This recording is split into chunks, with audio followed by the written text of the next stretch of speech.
My bunghole, it goes rakakaka, rakakakatukutuku. And then sometimes my bunghole goes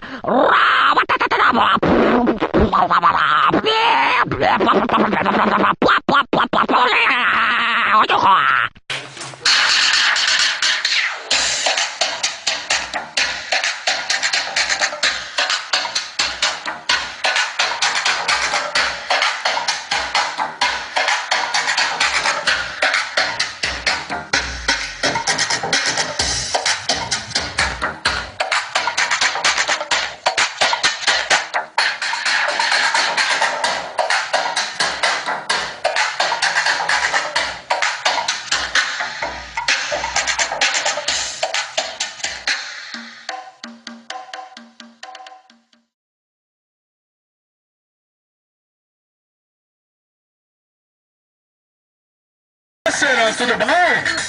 Oi. Fazendo muito barulho na faculdade uma hora dessa, né? Sim. É o seguinte, Será.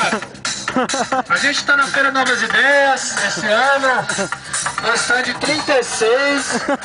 E é o seguinte, a gente tá saindo do seu quadrado. Você conhece o site ou não? Não conhece, né? Então, Será, o negócio é o seguinte, você coloca teu colar amarelo, amarelo, é do gordinho, né?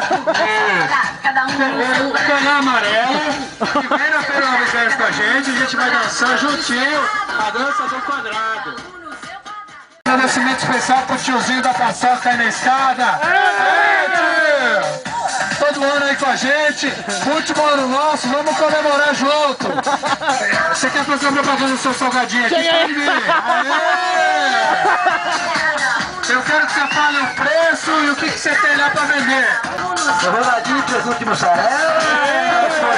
Ô, colega! Empadinha.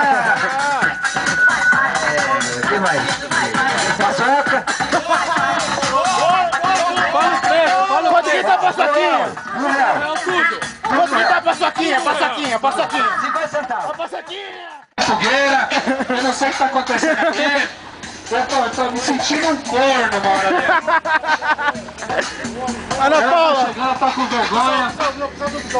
Mas eu tenho que fazer uma declaração de amor pra ela. E primeiramente o pessoal tá da Lufa indo embora, não sei de onde que é. Mas todo mundo escutando a gente aí, dando um tchauzinho pra gente aí, ó.